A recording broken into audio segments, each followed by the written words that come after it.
Nous voilà réunis devant la cour d'appel pour défendre un commun dont l'ONU vient de nous alerter de sa raréfaction partout dans le monde en ce début d'année 2023, l'eau.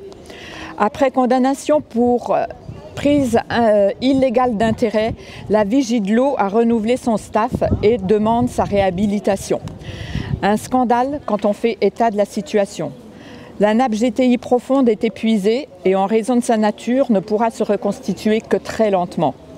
Un SAGE vient d'être adopté par le conseil départemental qui régularise l'utilisation de forages déclarés antérieurement illégaux.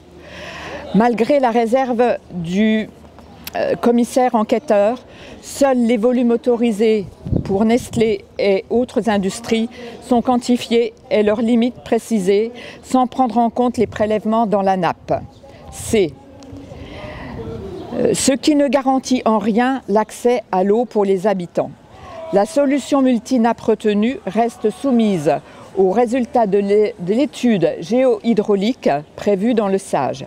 Elle reste complètement hypothétique, principalement par rapport à son coût, mais aussi par rapport à sa faisabilité, son impact sur les eaux de surface, notamment en raison de la situation climatique actuelle et à venir.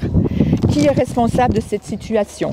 Nestlé, qui a épuisé la nappe profonde du GTI, qui a fait valoir l'emploi et la protection de l'environnement pour ne pas être inquiété, Nestlé et ses subordonnés tentaculaires.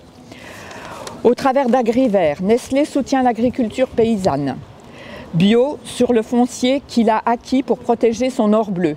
Mais pourquoi les paysans installés sur ces terres et pas les autres?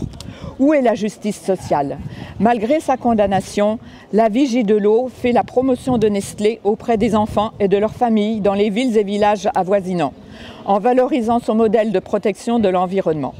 Pourtant, des bouteilles en plastique continuent de se décomposer dans des décharges sauvages en pleine nature. Cerise sur le gâteau, pour compenser le manque d'eau, on canalise un ruisseau au lieu de laisser l'eau stagner en zone humide. Des terres exploitables supplémentaires pour Nestlé, mais une recharge naturelle des nappes par filtrage stoppée pour toujours. Les nappes phréatiques deviennent un enjeu majeur pour notre pays en raison de la surexploitation qui en est faite par l'industrie agroalimentaire, notamment pour l'exportation. Qu'en advient-il de l'agriculture locale et durable, inscrite dans les objectifs de notre territoire ainsi que de notre plan alimentaire? Qu'en est-il de la priorité d'accès à l'eau des habitants qui financent de leurs impôts les travaux et études induits par l'épuisement de la nappe profonde? Qu'en est-il de la participation de Nestlé à ces frais? Présente lors de la réunion publique de Dompierre, j'ai pu constater une forte opposition au projet du SAGE. Plusieurs questions sont restées sans réponse et la promesse de publication de l'enregistrement de l'événement par les organisateurs n'a pas été tenue.